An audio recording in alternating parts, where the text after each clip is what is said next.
everyone, welcome back to my YouTube channel. ഇന്നത്തെ വീഡിയോയിൽ നമ്മൾ ടെൻസസ് ആണ് ഡിസ്കസ് ചെയ്യാൻ പോകുന്നത്.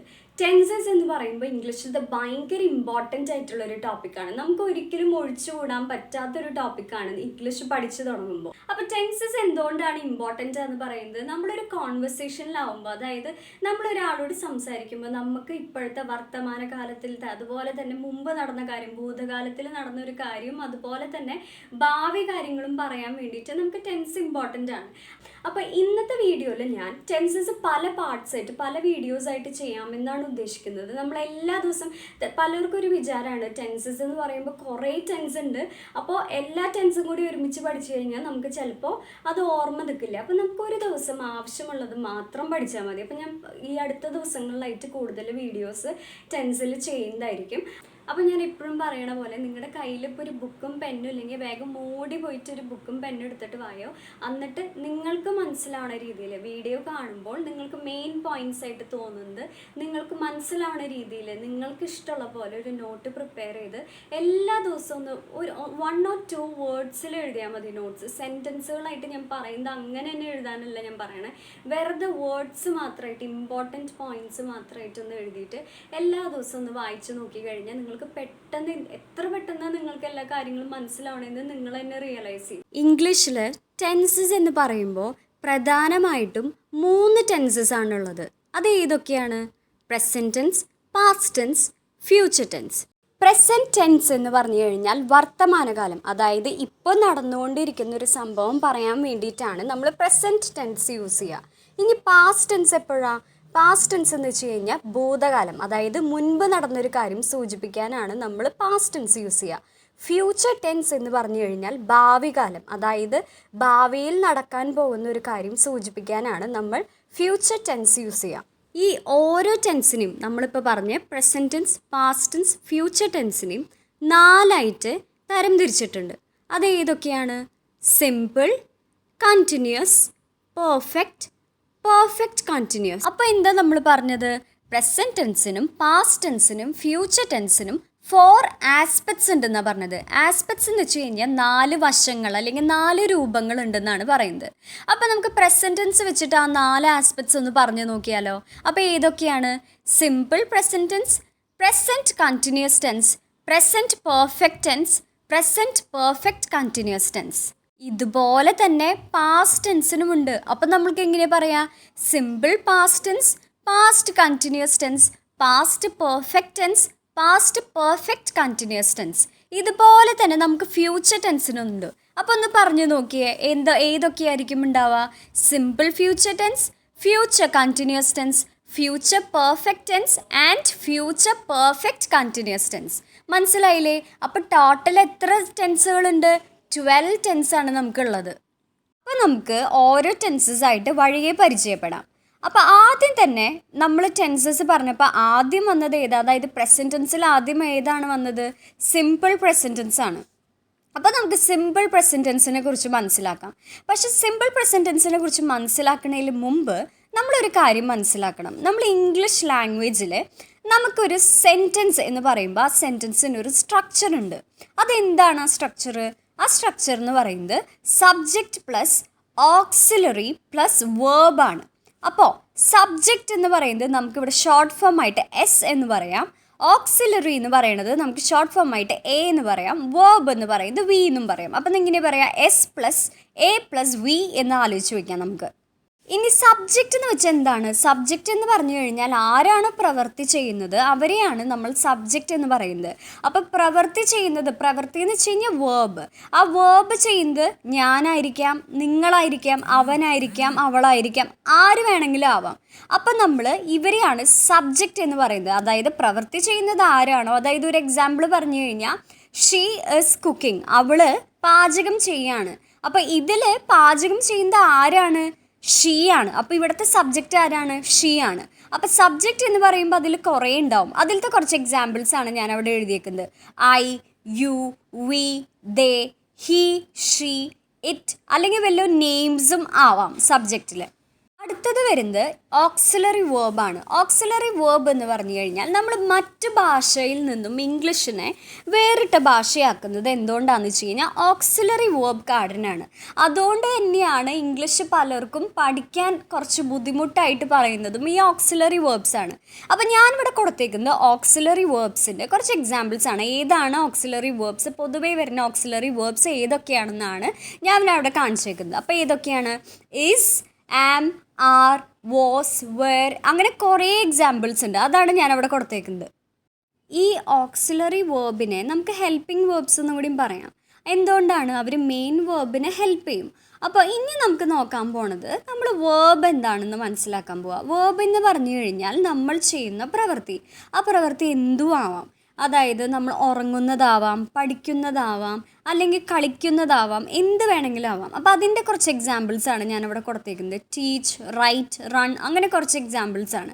അപ്പം നമ്മൾ ചെയ്യുന്ന ഏതൊരു പ്രവൃത്തിനും നമ്മൾ വേർബ് എന്ന് പറയും. ഇനി നമുക്ക് സിമ്പിൾ പ്രസൻറ്റ് ടെൻസിനെ കുറിച്ച് പറയാം. അപ്പോൾ സിമ്പിൾ പ്രസൻറ്റ് ടെൻസിനെ കുറിച്ച് പറയുമ്പോൾ നമ്മളൊരു കാര്യം മറക്കരുത്, നമ്മൾ സെൻറ്റൻസ് സ്ട്രക്ചർ പഠിച്ചിട്ടുണ്ടായിരുന്നു. അതെന്താണ്? Subject plus auxiliary plus verb, അതായത് S+A+V നമ്മൾ പഠിച്ചിട്ടുണ്ടായിരുന്നു.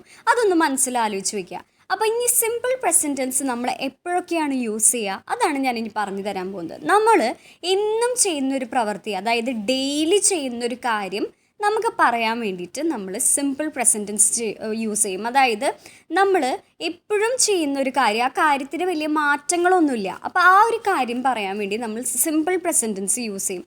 അല്ലെങ്കിൽ നമ്മൾ എന്തെങ്കിലും ഒരു യൂണിവേഴ്സൽ ട്രൂത്ത് പറയാൻ, അതായത് പ്രപഞ്ച സത്യം പറയാനും നമ്മൾ എന്ത് യൂസ് ചെയ്യും? സിമ്പിൾ പ്രസൻറ്റ് ടെൻസ് യൂസ് ചെയ്യും.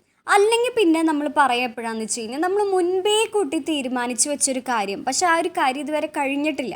അപ്പോൾ അങ്ങനെ ഒരു സിറ്റുവേഷനിലും നമ്മൾ സിമ്പിൾ പ്രസൻറ്റ് ടെൻസ് യൂസ് ചെയ്യും. പിന്നെ നമ്മളൊരു കാര്യം ആലോചിച്ചാൽ മതി. സിമ്പിൾ പ്രസൻറ്റ് ടെൻസ് എന്ന് പറയുമ്പോൾ നമ്മളൊരു കാര്യം സിമ്പിളായിട്ട് പറയാൻ, അതായത് ഏറ്റവും നല്ല ഈസി ആയിട്ട് പറയാൻ യൂസ് ചെയ്യുന്ന ഒരു ടെൻസാണ് സിമ്പിൾ പ്രസൻറ്റ് ടെൻസ്. അതൊന്ന് ആലോചിച്ച് വെച്ചാൽ മതി. നമുക്കൊരു എക്സാമ്പിൾ പറഞ്ഞു നോക്കിയാലോ? അവൻ ഉറങ്ങുന്നു എന്ന് എങ്ങനെ ഇംഗ്ലീഷിൽ പറയാം? അപ്പം നമ്മൾ നമ്മുടെ ഫോമാറ്റ് ആലോചിക്കുക. സെൻറ്റൻസ് സ്ട്രക്ചർ ഏതാണ്?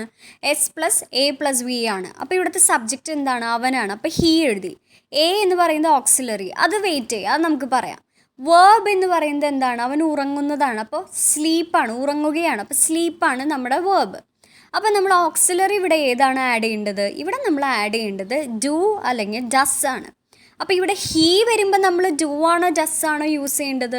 ഹീ വരുമ്പോൾ നമ്മൾ ഡസ് ആണ് യൂസ് ചെയ്യേണ്ടത്. കാരണം എന്താണെന്ന് വെച്ച് കഴിഞ്ഞാൽ ഒരാളെക്കുറിച്ച് പറയുമ്പോൾ നമ്മൾ ഡസ് യൂസ് ചെയ്യണം. ഒന്നിൽ കൂടുതൽ ആൾക്കാരെ പറ്റി പറയുമ്പോൾ നമ്മൾ ഡു യൂസ് ചെയ്യണം.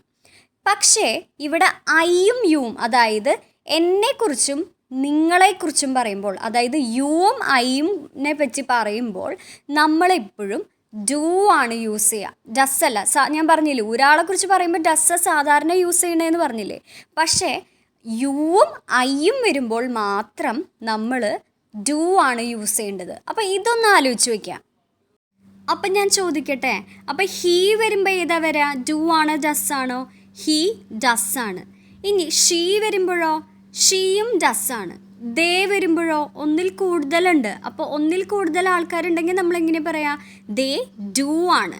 അതുപോലെ തന്നെ ഒരു നെയിമാണെന്ന് വിചാരിക്കുക. അബി എന്നുള്ളൊരു നെയിമാണ്. അപ്പോൾ അബി എന്ന് പറയുമ്പോൾ എന്താ നമ്മൾ യൂസ് ചെയ്യുക? ഡസ് ആണ് യൂസ് ചെയ്യുക. അപ്പോൾ നമുക്ക് കുറച്ച് സെൻറ്റൻസുകൾ പറഞ്ഞു നോക്കാം. ഇനി നമുക്ക് പറയണം അവൻ വരുന്നു എന്ന് പറയണം. അപ്പം നമ്മുടെ ഈ സ്ട്രക്ചർ അനുസരിച്ചിട്ട് നമ്മളെങ്ങനെ എഴുതാം? അപ്പോൾ ആരാണ് ഇവിടുത്തെ സബ്ജക്റ്റ്? അവനാണ്. അപ്പോൾ ഹീ എഴുതി. വേർബ് നമ്മൾ കം എന്ന് എഴുതി. അപ്പം നടുക്കിൽ വരുന്ന ഓക്സിലറി ഏതാണ്? ഡു ആണോ ഡസ് ആണോ വരിക? ഹീ വരുമ്പോൾ ഡസ്സാ വരിക. അപ്പോൾ ഹീ ഡസ് കം എന്നായി ആ സെൻറ്റൻസ്. ഇനി അവർ പാടുന്നു. അപ്പോൾ അവർ എന്ന് പറയുമ്പോൾ ദേ ആണ്. അപ്പോൾ വേർബ് സിങ് ആണ്. അപ്പോൾ നടുക്കിൽ ഏതാ വരിക? ഡു ആണ് വരിക. അതുപോലെ തന്നെ അവൾ ജോലി ചെയ്യുന്നു. അപ്പം നമ്മളിങ്ങനെ പറയാം, ഷീ ആണ് സബ്ജക്റ്റ്, വേർബ് എന്ന് പറയുന്നത് വർക്കാണ്. അപ്പം മിഡിലിൽ ഏതാ വരിക? ഡസ്സാണ് വരിക. അതുപോലെ തന്നെ അബി കളിക്കുന്നു. അപ്പം അബി എന്നുള്ളതാണ് ഇവിടുത്തെ സബ്ജക്റ്റ്. കളിക്കുന്നത് ആരാണ്? അബിയാണ് കളിക്കുന്നത്. ഇനി വേർബ് എന്താ വന്നത്? പ്ലേ ആണ്. അപ്പം നടുക്കിലത്തെ ഓക്സിലറി ഏതാ വന്നത്? ഡസ്സാണ് വന്നത്. ഇനി ഞാൻ പാചകം ചെയ്യുന്നു, അതായത് ഞാൻ എന്നെക്കുറിച്ചാണ് പറയുന്നത്. അപ്പോൾ അപ്പോഴെങ്ങനെയാണ് വരിക? അപ്പോൾ ഐ എന്ന് പറയുമ്പോൾ ഞാൻ പറഞ്ഞു നമ്മൾ ഡസ്സല്ല യൂസ് ചെയ്യേണ്ടത്, അതൊന്ന് ശ്രദ്ധിക്കുക. ഐയും യുവും വരുമ്പോൾ നമ്മൾ ഡു ആണ് യൂസ് ചെയ്യുക. അപ്പോൾ ഐ ഡു കുക്ക് എന്നായി. ഇപ്പം മനസ്സിലായില്ലേ? പക്ഷേ ഒരു കാര്യം ശ്രദ്ധിക്കേണ്ടത് എന്താണെന്ന് വെച്ച് കഴിഞ്ഞാൽ നമ്മളൊരു സെൻറ്റൻസ് പറയുമ്പോൾ പൊതുവേ ഈ ഡൂവും ഡസ്സും നമ്മൾ യൂസ് ചെയ്യില്ല. അതായത് നമ്മൾ നേരത്തെ പറഞ്ഞ സെൻറ്റൻസ് അവൻ ഉറങ്ങുന്നു എന്ന് പറയാൻ നമ്മൾ എന്താ പറഞ്ഞത്? ഹീ ഡസ് സ്ലീപ്പ് എന്ന് പറയും. പക്ഷെ അത് ശരിയല്ല. ആ ഹീ ഡസ്സിൻ്റെ ഒരു ആവശ്യം അവിടെ സത്യം പറഞ്ഞാൽ ഇല്ല. അപ്പം നമ്മൾ എങ്ങനെയാണ് ചെയ്യുക? അപ്പോൾ ഈ ഡസ് എന്ന് പറയുമ്പോൾ നമ്മൾ ആ ഡസ്സിനെ ഒളിപ്പിക്കാൻ നമ്മൾ എന്താ ചെയ്യേണ്ടതെന്ന് വെച്ച് കഴിഞ്ഞാൽ ആ ഡസ്സിനെ നമ്മൾ ആ വേർബിൻ്റെ ബാക്കിലേക്ക് ഒന്ന് കൊണ്ടുപോകാം. അപ്പോൾ അവിടെ ആ വേർബിൻ്റെ ബാക്കിലേക്ക് കൊണ്ടുപോകുമ്പോൾ വേർബിന് ഒരു എസ് കിട്ടും. അപ്പോൾ ഡസ് പോയി അവിടെ നിന്ന് കാണാതെയായി. അപ്പോൾ നമുക്ക് എങ്ങനെയാണ് പറയാൻ പറ്റുക? ഹീ സ്ലീപ്സ് എന്ന് പറയും. അതായത് ഹീ എഴുതി, സബ്ജക്റ്റ് എഴുതി, വേർബ് സ്ലീപ്പായിരുന്നു.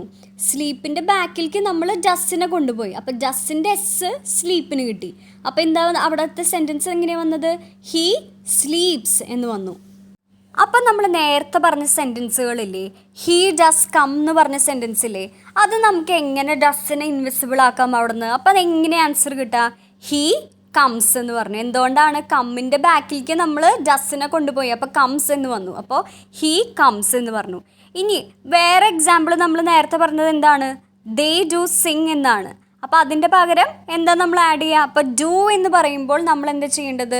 ഡൂവിനെയും വേർബിൻ്റെ ബാക്കിലേക്ക് കൊണ്ടുപോകും. അപ്പോൾ ഡു എന്ന് പറയുന്നത് ചെറിയൊരു വേർഡാണ്, അതിനെ കാണാതെ തന്നെയായി. അപ്പം നമുക്ക് എങ്ങനെയാണ് പറയുക? ദേ സിങ് എന്ന് മതി. അവിടെ എസ് ആഡ് ചെയ്യേണ്ട ആവശ്യമില്ല, കാരണം ഡൂവിന് എസ് ഇല്ല, ഡസ്സിനാണ് എസ് ഉള്ളത്. അപ്പോൾ എന്തായി അവിടെ? ദേ സിങ് എന്നായി. അതുപോലെ തന്നെ ഷീ ഡസ് വർക്ക് എന്നുള്ളത് എന്തായിരിക്കും ആൻസർ വരിക? നിങ്ങളൊന്ന് പറഞ്ഞു നോക്കിയേ. അപ്പോൾ അവിടുത്തെ ആൻസർ എന്താണെന്ന് വെച്ച് കഴിഞ്ഞാൽ ഷീ വർക്ക്സ് എന്നായി. അപ്പോൾ അബി ഡസ് പ്ലേ എന്നുള്ള സെൻറ്റൻസ് എങ്ങനെയായി? അബി പ്ലേസ് എന്നായി. അതുപോലെ തന്നെ ഐ ഡു കുക്ക് എന്നുള്ളത് എങ്ങനെയായി? ഐ കുക്ക് എന്നായി. ഇനി യു ഡു വെയിറ്റ് എന്നുള്ള സെൻറ്റൻസ് എങ്ങനെയായി? യു വെയിറ്റ് എന്നായി. മനസ്സിലായില്ലേ? അപ്പോൾ മനസ്സിലായില്ലേ നിങ്ങൾക്ക്? അപ്പോൾ ആ ഒരു സ്ട്രക്ചർ, അതായത് നമ്മൾ സെൻറ്റൻസ് സ്ട്രക്ചർ പഠിച്ചില്ലേ, S+A+B, ആ ഒരു സ്ട്രക്ചറിൽ നിന്നാണ് നമ്മൾ സെൻറ്റൻസ് ഫോം ചെയ്തത്. അതായത് സബ്ജക്റ്റും വേർബും നോക്കാം, അതിൻ്റെ മിഡിലിൽ ഒരു ഓക്സിലറി വേർബ് വരും. അപ്പോൾ ആ ഓക്സിലറി ഏതാണെന്ന് നോക്കിയിട്ടാണ് നമ്മൾ സെൻറ്റൻസ് ഫോം ചെയ്തത്. അപ്പോൾ ഇതിൽ നിന്നാണ് ആക്ച്വലി നമ്മൾ സിമ്പിൾ പ്രസൻറ്റ് ടെൻസിൻ്റെ സ്ട്രക്ചർ ഫോം ചെയ്തത്. ഇപ്പം നമ്മൾ പറഞ്ഞത് തന്നെയാണ് സിമ്പിൾ പ്രസൻറ്റ് ടെൻസിൻ്റെ സ്ട്രക്ചർ. നമ്മൾ സാധാ ടെൻസസ് പഠിക്കുമ്പോൾ നമ്മൾ ഇപ്പോൾ പറയാൻ പോണ കാര്യങ്ങളാണ് ആദ്യം പഠിക്കുക. പക്ഷെ അതിലേക്ക് എങ്ങനെ എത്തി എന്നുള്ളത് മിക്കവർക്കും അറിയില്ല. അപ്പോൾ ഇങ്ങനെയാണ്. അപ്പോൾ നമ്മളത് ബൈ ഹാർട്ട് ചെയ്യേണ്ട കാര്യമില്ല. മിക്കവരും എന്താ ചെയ്യാന്ന് വെച്ച് കഴിഞ്ഞാൽ അത് പെട്ടെന്ന് ബൈ ഹാർട്ട് ചെയ്ത് പഠിക്കും. പക്ഷെ ഇതിൻ്റെ പിന്നിൽ ബൈ ഹാർട്ട് ചെയ്യേണ്ട കാര്യമില്ല. നമ്മൾക്ക് ഇങ്ങനെ ഈ ഒരു സ്ട്രക്ചർ ആലോചിച്ച് വെച്ച് കഴിഞ്ഞാൽ, അതായത് സെൻറ്റൻസ് സ്ട്രക്ചർ ആലോചിച്ച് വെച്ച് കഴിഞ്ഞാൽ നമുക്ക് ഈസി ആയിട്ട് സെൻറ്റൻസ് ഫോം ചെയ്യാൻ പറ്റും. അപ്പോൾ ഇതിൻ്റെ സ്ട്രക്ചർ വരുന്നത് എങ്ങനെയാണ്? ഐ യു വി ദേ സബ്ജക്റ്റായി വന്നു കഴിഞ്ഞാൽ വേർബിൻ്റെ ബേസ് ഫോമാണ് യൂസ് ചെയ്യേണ്ടത്. അതുപോലെ തന്നെ ഹീ ഷീ ഓർ ഇറ്റ് വരുമ്പോൾ നമ്മൾ ബേസ് ഫോം ഓഫ് ദി വേർബിൻ്റെ ഒപ്പം എസ് ആഡ് ചെയ്യണം. ഇപ്പം ഞാൻ പറഞ്ഞത് മനസ്സിലായില്ലേ? ഇവിടെ ഐ യു വി ദേ വരുമ്പോൾ നമ്മൾ എന്താ ചെയ്യുക? നമ്മൾ ആ ഡു അല്ലെങ്കിൽ ഡസ് വയ്ക്കും. അപ്പോൾ ഐ യു വി ദേ വരുമ്പോൾ നമ്മൾ പഠിച്ചു, നമ്മൾ യൂസ് ചെയ്യേണ്ടത് ഡു ആണ്. പിന്നെ വേർബ് എഴുതണം. അപ്പോൾ ഇവിടെ നമ്മൾ ആ ഡൂവിനെ വേർബിൻ്റെ ബാക്കിലേക്ക് കൊണ്ടുപോയപ്പോൾ ആ ഡു ഇൻവിസിബിളായി, ആ വേർബ് മാത്രമേ ഉള്ളൂ. അപ്പോൾ അങ്ങനെയാണ് നമുക്ക് സബ്ജക്റ്റ് പ്ലസ് വേർബാണ് നമ്മളിവിടെ എഴുതിയത്. അതാണ് base form of the verb എന്ന് പറഞ്ഞത്. അതായത് എസ് ഒന്നും നമ്മൾ ആഡ് ചെയ്യണ്ട. അപ്പോൾ അങ്ങനെയാണ് നമുക്ക് കിട്ടിയത്. അതുതന്നെയാണ് ഈ ഒരു സ്ട്രക്ചറിലും പറഞ്ഞേക്കണം. ഐ യു വി ദേ വരുമ്പോൾ നമ്മൾ വേർബിൻ്റെ ബേസ് ഫോം യൂസ് ചെയ്യണം എന്ന്. മനസ്സിലായില്ലേ? അതുപോലെ തന്നെ ഹീ ഷീ വരുമ്പോൾ ഇവിടുത്തെ സ്ട്രക്ചർ എന്താണ്? ഹീ ഷീ വരുമ്പോൾ നമ്മൾ വേർബിൻ്റെ ബേസ് ഫോമിൻ്റെ ഒപ്പം നമ്മൾ എസ് ആഡ് ചെയ്യണം. അപ്പം നമ്മൾ എന്താ പഠിച്ചത്? ഹീ ഷീ വരുമ്പോൾ ഡസ്സാണ് യൂസ് ചെയ്യേണ്ടത്, പിന്നെ നമ്മൾ വേർബ് എഴുതാം. ഈ ഡസ്സിനെ നമ്മൾ വേർബിൻ്റെ ബാക്കിലേക്ക് കൊണ്ടുപോകുമ്പോൾ വേർബിനൊരു എസ് കിട്ടും. അപ്പോൾ മനസ്സിലായില്ലേ ഈ സ്ട്രക്ചർ എങ്ങനെയാണ് വന്നതെന്ന്? അതുകൊണ്ടാണ് ഹീ ഷീ ഇറ്റ് വരുമ്പോൾ ബേസ് ഫോം ഓഫ് ദി വേർബിന് നമ്മളൊരു എസ് എഴുതണം എന്ന് പറയുന്നത്. മനസ്സിലായില്ലേ? അതുപോലെ തന്നെ നമ്മൾ പറഞ്ഞു ഒരു യൂണിവേഴ്സൽ ട്രൂത്ത് പറയാൻ, അതായത് ഒരു പ്രപഞ്ച സത്യം, ഒരിക്കലും മാറ്റമില്ലാത്തൊരു സത്യം പറയാനും നമ്മൾ സിമ്പിൾ പ്രസൻറ്റ് ടെൻസ് യൂസ് ചെയ്യും. അതിൻ്റെ ഒരു എക്സാമ്പിളാണ് sun rises in the east. ഇതൊരു സയൻറ്റിഫിക് ട്രൂത്താണ്, ഒരു യൂണിവേഴ്സൽ ട്രൂത്ത് അല്ല ഇത്. അപ്പോൾ ഇതിനും നമ്മൾ സിമ്പിൾ പ്രസൻറ്റ് ടെൻസ് യൂസ് ചെയ്യും. അതുപോലെ തന്നെ നമ്മൾ മുൻപ് തീരുമാനിച്ച കാര്യങ്ങൾ, അതായത് നമ്മൾ മുന്നേ കൂട്ടി ഒരു സമയം തീരുമാനിച്ചു കഴിഞ്ഞാൽ അതിനും നമ്മൾ സിമ്പിൾ പ്രസൻറ്റ് ടെൻസ് യൂസ് ചെയ്യും. അതായത് ഒരു എക്സാമ്പിൾ പറഞ്ഞു കഴിഞ്ഞാൽ the match begins at 5 PM 5 മണിക്കാണ് മാച്ച് തുടങ്ങുന്നത്. എന്നാൽ ആ ഒരു കാര്യം അപ്പം നടന്നിട്ടില്ല. അപ്പോൾ ഇങ്ങനത്തെ ഒരു സിറ്റുവേഷൻസിനും നമ്മൾ സിമ്പിൾ പ്രസൻറ്റ് ടെൻസ് യൂസ് ചെയ്യും. അപ്പോൾ ഇന്നത്തെ വീഡിയോയിൽ ഞാൻ പറഞ്ഞ ക്ലാസ്സൊക്കെ നിങ്ങൾക്ക് മനസ്സിലായി എന്ന് വിചാരിക്കുന്നു. അപ്പോൾ ഇത് മനസ്സിലായോ എന്ന് അറിയാൻ വേണ്ടിയിട്ട് ഞാൻ നിങ്ങളോട് ഒരു ക്വസ്റ്റ്യൻ ചോദിക്കുന്നുണ്ട്. അപ്പോൾ നിങ്ങൾക്ക് ആൻസേഴ്സ് അറിയാമെന്ന് വെച്ച് കഴിഞ്ഞാൽ അത് കമൻറ്റ് സെക്ഷനിലൊന്ന് മെൻഷൻ ചെയ്ത് കഴിഞ്ഞാൽ എനിക്കത് വളരെ സന്തോഷമായിരിക്കും. അപ്പോൾ ക്വസ്റ്റ്യൻ എന്താണെന്ന് വെച്ച് കഴിഞ്ഞാൽ, അവൾ കൊച്ചിയിൽ താമസിക്കുന്നു. ഈ ഒരു സെൻറ്റൻസ് നമ്മൾ എങ്ങനെയാണ് സിമ്പിൾ പ്രസൻറ്റ് ടെൻസിൽ എഴുതാം? ഒന്ന് കമൻറ്റ് ബോക്സിൽ മെൻഷൻ ചെയ്യൂ കേട്ടോ. അപ്പോൾ ഇന്നത്തെ ക്ലാസ് എല്ലാവർക്കും മനസ്സിലായി എന്ന് വിചാരിക്കുന്നു. അപ്പോൾ ഉടനെ തന്നെ ബാക്കിയുള്ള വീഡിയോസ് ഞാൻ അപ്ലോഡ് ചെയ്യുന്നതായിരിക്കും. അപ്പോൾ നിങ്ങൾക്ക് ഈ വീഡിയോ ഇഷ്ടമാണെന്ന് വെച്ച് കഴിഞ്ഞാൽ ഒന്ന് ലൈക്ക് ചെയ്യുക. അതുപോലെ തന്നെ നിങ്ങളുടെ ഫ്രണ്ട്സിനും ഫാമിലി മെമ്പേഴ്സിനും ടെൻസ് പഠിക്കാൻ ആഗ്രഹമുള്ളവർക്കൊക്കെ ഒന്ന് ഷെയർ ചെയ്ത് കൊടുക്കുക. അപ്പോൾ അടുത്ത വീഡിയോ ആയിട്ട് മറ്റൊരു ദിവസം കാണാം. Thank you for watching.